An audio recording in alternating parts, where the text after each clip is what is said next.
사랑하는 성도 여러분, 예수가 없어서 생기를 잃고 살아가는 수많은 사람들, 벼랑 끝에 서서 이제는 아무 소망이 없다고, 희망이 없다고 여기는 그런 마른 뼈와 같은 내 가족, 내 이웃들, 저와 여러분이 아니면 누가 그 사람들을 주님의 사랑으로 불쌍히 여기겠습니까? 여러분이 아니면 누가 주님의 마음으로 그들을 위해서 울어줄 수 있겠습니까? 우리 가정이 희망이 없어 보여도, 우리나라가 갈수록 하나님 경외함이 사라지고 죄가 관영해서 더 이상 소망이 없어 보여도 우리 한 사람 한 사람이 정말 주님 앞에 희망이 있는 존재들이 될 때에 메마른 이 땅 가운데 우리를 단비로 삼아 주셔서 우리 때문에 하나님께서 새롭게 해주실 줄로 믿습니다.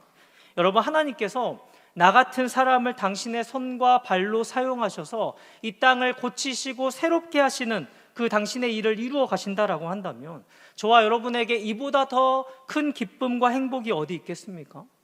오늘 우리가 살펴보는 이 사도행전은 성령 충만한 예수 증인들의 이야기입니다. 사도행전의 핵심 주제는 우리가 잘 아는 것처럼 사도행전 1장 8절에 성령의 오심 그 자체, 그러니까 그래서 권능을 받는 그것에 있지 않고 성령께서 오신 결과가 무엇이냐 하는 것에 있는데 무엇입니까? 성령이 너희에게 임하시면 땅끝까지 이르러 내 증인이 되리라.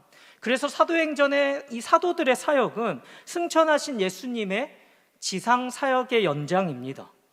예수님은 천상에 하나님 보좌 우편에 앉아 계시지만 이 땅에 당신의 증인된 사도들을 통하여서 여전히 통치하고 계신 것이죠.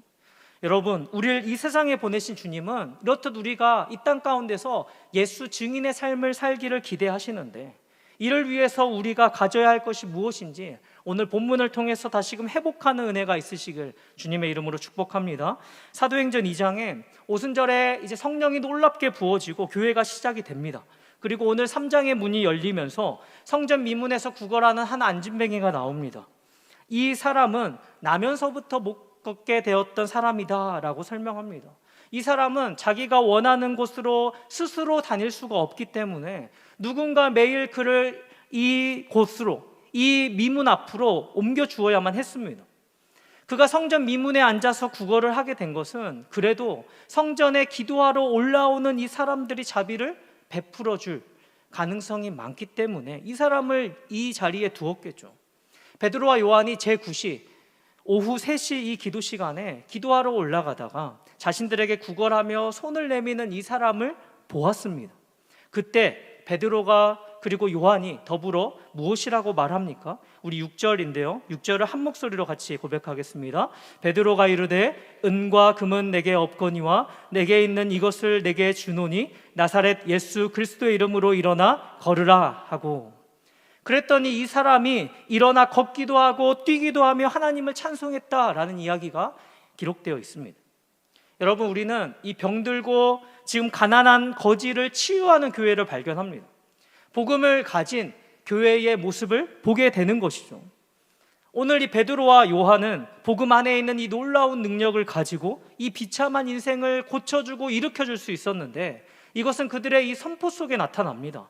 먼저 이들은 없는 것을 먼저 말했습니다. 6절 상반절을 보시면 은과 금은 내게 없거니와, 그러니까 자신들에게 구걸하는 이 사람들에게 은과 금이 아닌 다른 것이 필요하다라는 것을 보여주는 것이죠. 네가 나한테 구하는 은과 금 내게는 없다. 여러분, 이것이 영광스러운 주님의 교회가 했던 말입니다. 정말 멋있지 않습니까?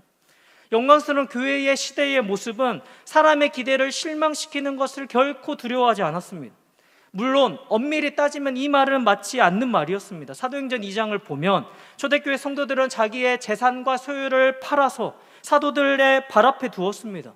그래서 많은 물질이 교회 앞에 있었고 교회는 이것으로 가난하고 고통받는 사람들을 도왔기 때문에 은과 금이 내게 없다라는 이 말은 사실이 아니죠. 그런데 그럼에도 불구하고 지금 이 베드로와 요한은 자신에게 한 푼 돈을 구하는 이 사람에게 지금 필요한, 정말로 필요한 그것, 이 사람에게 은과 금은 내게 없거니와 라고 말했던 이것은 은과 금보다 더 중요한 것, 정말로 이 인생에 필요한 그것을 이 사람이 주목하길 바랐던 것입니다. 그것이 무엇입니까? 바로 복음이었습니다. 우리는 내가 가진 그 문제를 근본적으로 고치도록 부름받은 사람들이다라는 사실을 알게 해주고 싶었던 것입니다. 복음이 그 안에 있었기 때문에 지금 그 사람에게 정말로 필요한 것은 은과 금이 아니라 복음을 통해서 그 사람이 예수 그리스도를 믿고 변화되는 것이다 라고 굳게 확신했던 것이죠. 여러분, 오늘날 우리에게 그리고 교회에 필요한 것이 이것 아닙니까? 물론 이 땅에 수많은 고통받는 사람들이 있고 교회가 그들을 외면할 수 없습니다. 그들을 도와주지 않으면 안 된다라는 사실을 기억해야 합니다. 그리고 그것이 교회가 해야 할 일이기도 합니다. 하지만 우리가 이 일을 하는 것으로 여러분, 영혼과 인생의 문제를 근본적으로 치유해 줄 수 있는 복음 전파를, 복음 전하지 않는 것을 결코 합리화할 수 없습니다. 그러니까 우선순위의 문제인 것이죠. 주님 밖에는 그 어디에도 인생의 구원, 인생의 참 만족과 행복이 없다라는 사실을 그들에게 전해주는 것, 이 복음 전파야말로 우선순위에 있다라는 사실을 기억해야 하는 것입니다. 오늘 베드로와 요한은 이러한 믿음이 있었기 때문에 이 사람을 고치고 이 사람의 인생을 일으켜 줄 수 있었던 것입니다. 뿐만 아니라 또 한 가지 사실은 6절 중반절을 보시면 내게 있는 이것을 너에게 주노니 라는 말 속에 나타납니다. 다시 말하면 이 사람들은 복음을 가진 사람들이었습니다. 여러분, 예수 믿는 우리는 누구나 다 복음을 들은 사람들입니다. 그리고 정도의 차이는 있지만 누구나 다 복음에 대해서 알고 있습니다. 하지만 오늘 보십시오. 내게 있는 이것을 너에게 주노니 라고 담대하게 말할 수 있게 한 그 복음은 그냥 들어서 알고 있는 복음이 아닙니다. 베드로와 요한의 마음속에 지금도 불타고 지금도 역사하는 그 복음이었습니다. 그것을 그들이 가지고 있었습니다. 그래서 그렇기 때문에 이 복음을 전하지 않고는 견딜 수 없는 마음이 생겨나게 됐습니다. 돈 한 푼 던져주는 것으로는 결코 만족할 수 없는, 영혼에 대해서 불쌍히 여기는 그 사랑이 생겨났던 것입니다. 사랑하는 성도 여러분, 이러한 복음을 주님의 교회가 가지고 있을 때 비로소 교회가 교회만이 할 수 있는 그 일을 할 수 있게 되지 않겠습니까? 복음의 능력이 교회 속에 활활 타오르고 있고 성도 개개인의 마음속에 그렇게 불붙고 있을 때 그 사람들이 흩어지면 흩어진 그곳에서 복음의 능력이 나타나서 아무런 생기 없이 살아가는 그들을 변화시켜 일으켜 그들을 교회 속으로 들어오게 하고 교회는 더 큰 숲이 되어서 이 땅을, 세상을 치유해 갈 수 있게 되는 것입니다. 그렇다면 여러분, 오늘 이 사도들이 전한 복음이란 무엇입니까? 간단히 말하면 그리스도께서 죽으시고 다시 사셨다는 것입니다. 예수가 죽고 예수가 다시 사셨다는 그것이 우리에게 복음, 굿뉴스가 되는 이유는 그것이 바로 우리를 위한 것이기 때문이죠. 이것은 그리스도께서 우리를 대신해서 죽고 사셨다라는 것입니다. 하나님과 원수된 자로 하나님의 무한한 진노 아래 놓여있는 이 비참한 우리 인생인데 예수님이 그런 우리를 대신해서 우리 죄의 형벌을 십자가에서 다 받으셨기 때문에 그분을 나의 구주로 믿고 영접하면 죄 용서함을 받고 의롭다 해주시는 것, 단지 의롭다 하시는 선언뿐만이 아니라 우리 안에 성령이 내주하셔서 우리를 거룩하게 해주시는 것, 우리의 공로 전혀 없이 그리스도께서 십자가에서 다 이루신 그것을 그저 믿음을 통해서 그분의 하시는 그 일의 능력을 우리가 적용받는 것, 이것입니다. 그러니 여러분, 이것이 얼마나 놀라운 소식입니까? 여러분, 오늘 베드로와 요한은 이 복음이 그들 안에 있었습니다. 나를 위해서 죽으시고 다시 사신 그 구원의 감격이 그 안에 가득 차 있었기 때문에 이 복음을 외치지 않을 수가 없었던 것입니다. 사랑하는 여러분, 은과 금은 내게 없거니와 내게 있는 이것을 내게 주노니 라고 말할 수밖에 없게 만들었던 그 복음이 오늘 저와 여러분의 마음 가운데 불타고 있습니까? 바로 이것을 위해서 하나님께서는 이 땅에 교회를 세워놓으셨습니다. 이러한 복음으로 교회가 불붙는 교회가 되어야 합니다. 그래서 한 주간 세상에 흩어져 살아가는 동안에 내가 속한, 내가 보냄받은 그 자리에서 담대하게 주 예수 그리스도의 복음을 외치고, 예수가 없어서 기진하고 고생하는 수많은 영혼들, 고생하며 그래서 못 걷게 된 그 사람들에게 담대하게 선포하는 것입니다. 예수가 주님이시라고. 주님 밖에는 어디에도 우리 인생의 만족과 행복이 없노라고, 그 주님을 만나면 우리 인생의 방황을 마치고 우리 인생의 그 모든 문제를 해결해 주실 것이라고 외치는 것입니다. 우리가 그렇게 살아갈 때 주님을 못 박은 세상이 우리를 핍박하는 것은 당연하죠. 그런데 다시 우리가 교회의 주일날 모여서 그 복음으로 인해서 또 핍박받는 나와 같은 예수의 증인들을 바라보면서, 사람들이 많다라는 사실을 보면서 다시 용기를 얻어서 세상 한가운데로 나아가는 것이죠. 반대로 또 한 주간 세상 속에서 그런 복음의 능력을 갖지 못해서 세상과 타협하면서 육체의 욕심을 따라 삽니다. 그런 이들 또한 이곳에 와서 예수가 우리를 위해서 십자가에서 죽으시고 부활하셨다라는 그 놀라운 은혜의 복음 앞에서 이렇게 살아가면 안 될 나인 것을 깨닫는 것입니다. 그래서 교회는 점점 더 복음의 능력을 가진 교회가 되어가야 하는 것입니다. 여러분, 어떻게 해서 교회가 이렇게 세상을 바꾸어 놓을 수 있을 정도로 능력 있는 복음을 갖게 되었습니까? 무엇이 있었길래 복음이 능력으로 나타날 수 있었습니까? 두 가지입니다. 먼저는 공동체의 마음입니다. 사도행전 1장 14절을 보면 예수님이 부활 승천하신 후에 제자들이 모여서 마음을 같이 하여 전혀 오로지 기도에 힘썼다라고 나옵니다. 그러니까 하나님 앞에 한 마음이 되어서 기도했다라는 것이죠. 2장으로 넘어와서 46절을 보면 이렇게 말씀합니다. 우리 한 목소리로 읽겠습니다. 날마다 마음을 같이 하여 성전에 모이기를 힘쓰고 집에서 떡을 떼며 기쁨과 순전한 마음으로 음식을 먹고. 아멘. 여기 날마다 마음을 같이 하여 그리고 순전한 마음으로 라고 적혀 있죠. 사랑하는 여러분, 한 인생을 근본적으로 바꿔놓을 만한 그 능력 있는 복음, 그 복음의 능력을 교회가 소유하고 있었던 것은 성령께서 복음의 능력을 부어주셨기 때문입니다. 그런데 성령께서는 그러한 능력을 가질 만한 저들 공동체의 마음을 보셨습니다. 그들의 마음은 한 마음이 되어 있었고 무엇보다도 하나님 앞에 순전한 마음이었습니다. 여러분, 우리가 교회 안에서 얼마나 하나 되자라고 많이 외칩니까? 그런데 오늘날 그렇게 한 마음이 되자고 구호를 아무리 외쳐도 잘 되지 않는 이유는 무엇 때문일까? 오늘 이 본문에서 여기에서 힌트를 얻는다면 그것은 개개인이 순전한 마음이 아니기 때문일 것입니다. 개개인이 순전한 마음이 아닐 때는 아무리 하나 되자라고 해도 하나가 되지 않는다는 것이죠. 나 같은 죄인을 위해서 죽으신 그 사랑을 깨닫고, 그래서 내가 아주 없어질 만큼 그렇게 작아져서 예수만 내 삶에 사는 것, 우리가 충만이란 찬양 고백했던 것처럼 하나님 앞에 그렇게 마땅히 내버릴 것을 내버림으로써 순전한 상태가 되는 것입니다. 여러분, 한 사람이 순전한 성도가 되면 예수님의 마음과 합하여져서 예수님께 꼭 붙게 되겠죠. 그렇게 각자가 예수님께 연합하면 그 각자는 예수님의 마음을 품은 순전한 그런 사람들이니까 옆에 있는 사람과 같은 마음이 되는 것입니다. 이것이 공동체가 한 마음이 되는 비결입니다. 예수 안에 있는 참 사랑을 깨닫게 되니까 마음의 모든 더러운 것을 내가 내버리고 세상도 없고 나도 없고 구속한 주님만 보이는 그런 마음의 상태가 되었습니다. 그렇게 마음이 녹아지면 이상하게도 내 마음에 다른 소원들이 사라지죠. 시편 37편 4절에 여호와를 기뻐하라, 그가 내 마음의 소원을 너에게 이루어 주시리로다. 너가 그렇게 순전한 마음이 되었으니 내가 너한테 뭐 좀 해주고 싶은데 소원이 무엇이냐? 내가 무엇 해줄까? 그러면 그때는 주님, 지금부터 제가 부를 테니 주님 빨리 적으세요. 이렇게 이야기 안 하게 되는 것이죠. 주님, 저는 주님 한 분만으로 만족합니다. 충분합니다.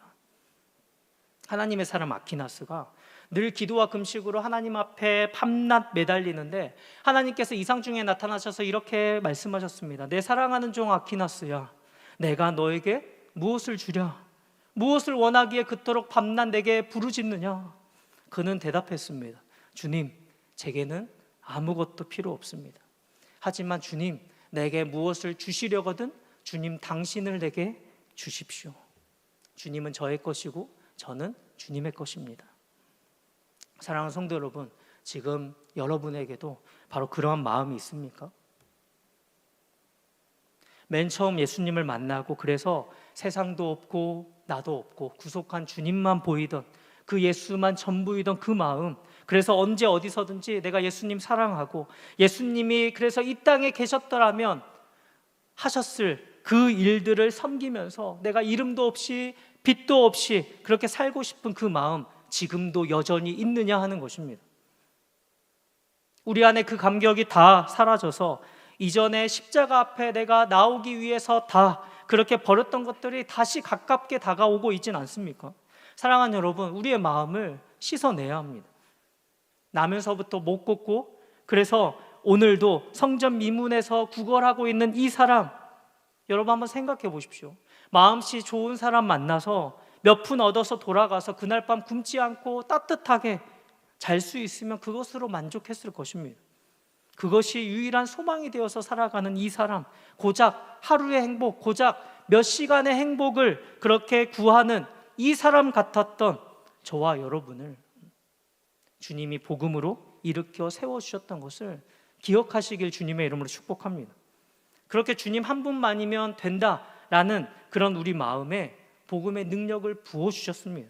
그래서 나 같은 사람의 입술과 나 같은 사람의 삶을 열어서 놀라운 우리 주 예수 그리스도의 복음을 증거하게 하셨고, 나밖에 모르는 그런 이기적인 우리로 다른 영혼을 위해서 진실로 눈물 흘리며 기도하도록 해주시지 않았습니까?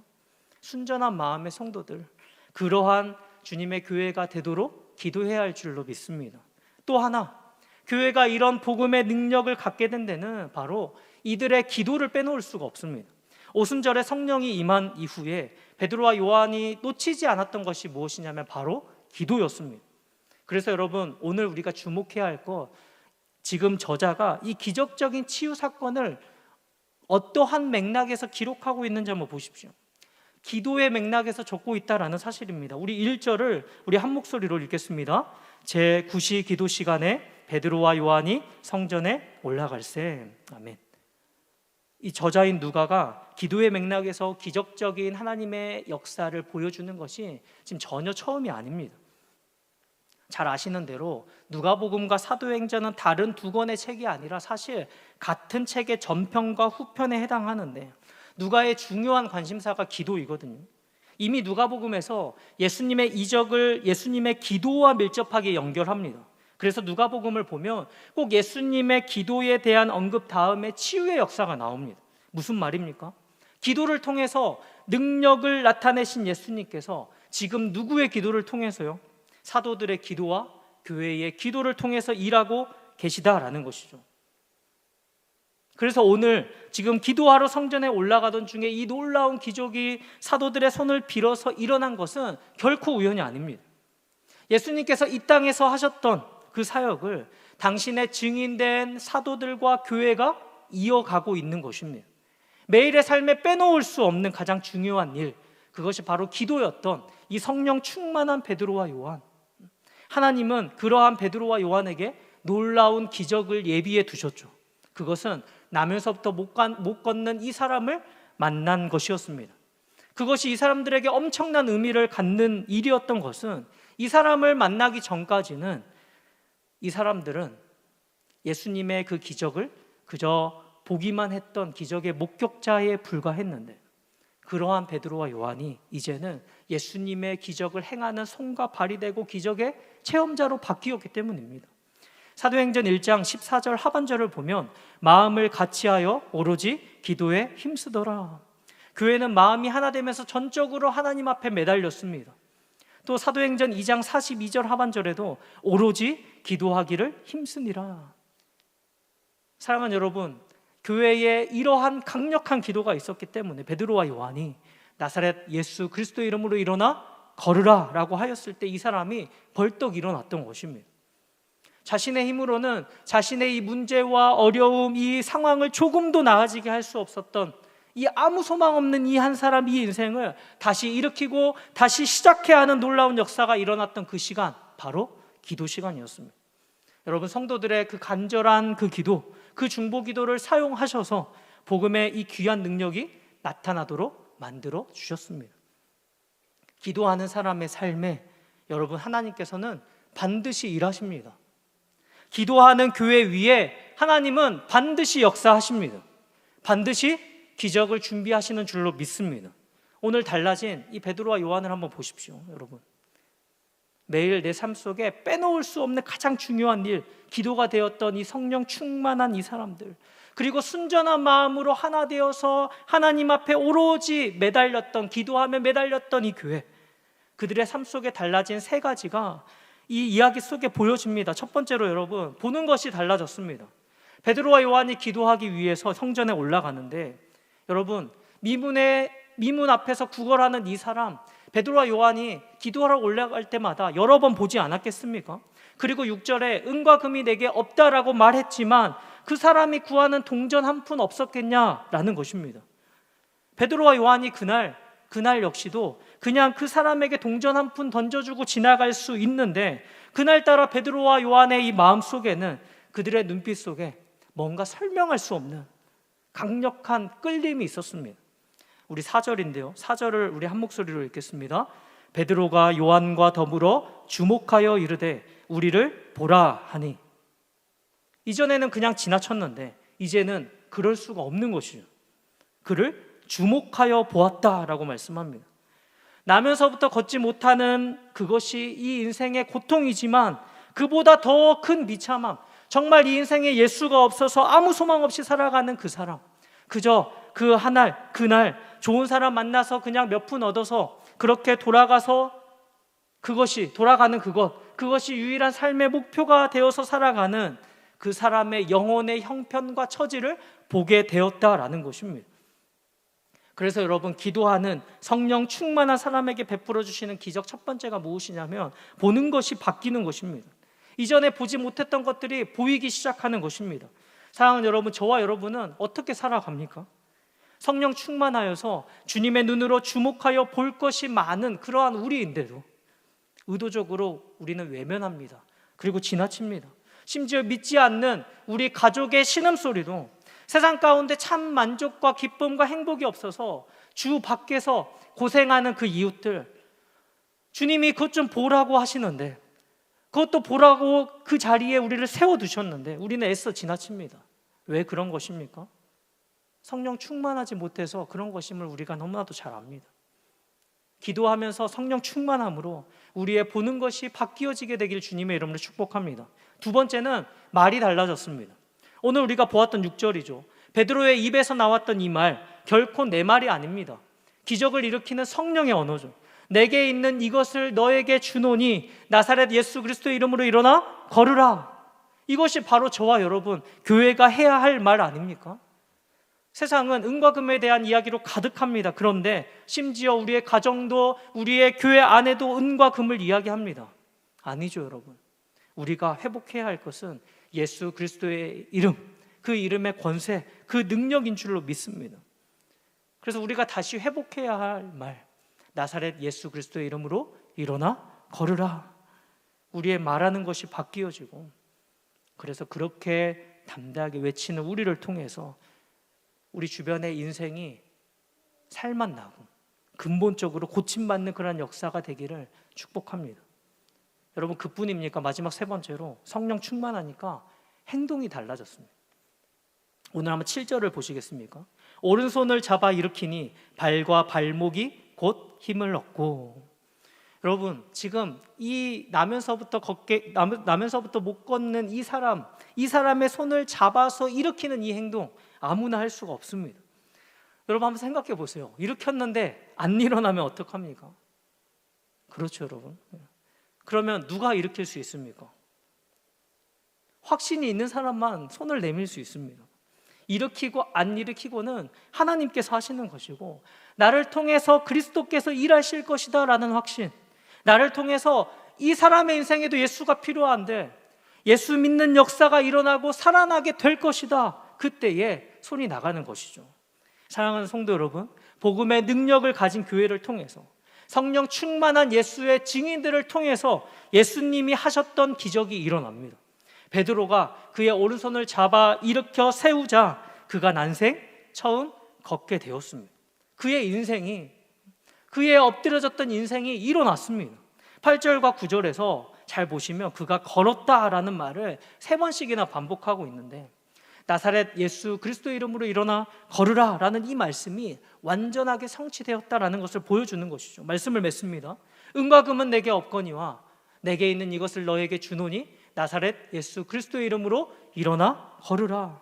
사랑하는 성도 여러분, 이것이 교회의 방법이었습니다. 이렇게 말하지 않을 수 없게 만들었던 그 복음이 여러분에게 있습니까? 우리에게 있습니까? 저들의 인생을 근본적으로 고치도록 치유하도록 그렇게 부름받은 그 능력의 복음으로 충만한 여러분 되시기를 주님의 이름으로 축복합니다. 오늘 내 주변에 예수님을 알지 못하는 그들에게 필요한 것은 은과 금이 아니라 능력의 복음입니다. 이 이야기는 여러분, 저와 여러분이 아니면 세상 어디에서도 들을 수 없는, 교회가 아니면 그 누구도 어디에서 들을 수 없는 것 아닙니까? 복음의 능력을 가진 교회가 되어서 우리 삶 속에 예수님이 계셨더라면 하셨을 일들, 그 기적들로 가득하게 되기를 주님의 이름으로 축복합니다. 아멘. 우리 이 시간 예수 예수 이 찬양을 우리 믿음으로 고백하길 원하는데요, 사랑하는 여러분, 우리 하나님은 예수가 없어서 고생하면서 기진하는 사람들, 얼마든지 그 인생들을 오늘도 일으키시고 고치십니다. 그런데 지금도 성령 충만한 우리를 통해서 이 일하기를 원하십니다. 우리 이 시간에 우리 능력의 그 이름 예수, 우리 함께 찬양하겠습니다.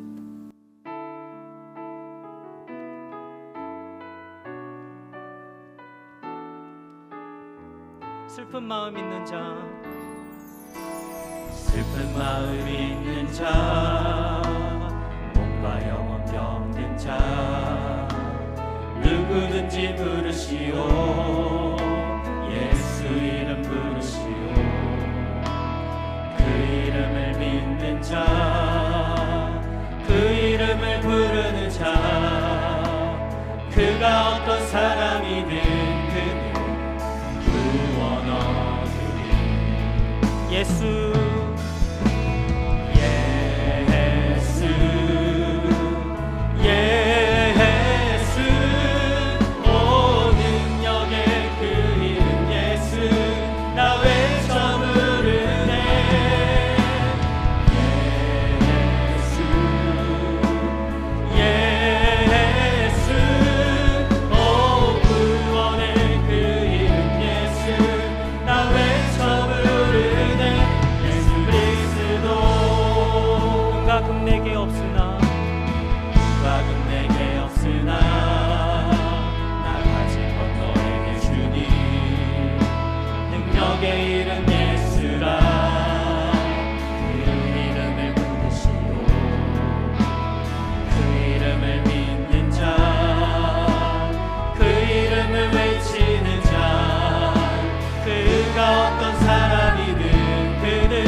여러분, 오늘 주신 말씀 기억하면서 우리 이 시간 함께 기도 제목을 읽고 기도하겠습니다. 못 걷게 된 사람과 같았던 나를 복음으로 일으켜 다시 살게 해주신 주님, 세상도 없고 나도 없고 예수만 전부이던 그 순전한 마음을 우리에게 충만하게 부어 주옵소서. 성령 충만하여 우리의 보는 것이 달라지고 우리의 말과 행동이 바뀌어지길 원합니다. 그래서 세상에 돈 한 푼 던져주는 것으로 만족하지 않고 능력의 예수 이름으로 이 땅 구석구석을 치유하는 하나님의 도구로 쓰임받게 하옵소서. 교회와 성도가 아니면 들을 수 없는 복음의 능력을 가진 교회 되기를 소원합니다. 간절히 기도하며 나아갈 때 주님이 계셨더라면 하셨을 기적과 같은 역사들로 가득하게 하여 주옵소서. 우리 기도 제목을 가지고 우리 주님 이름 한번 부르고 우리 간절히 합심하여 기도하겠습니다.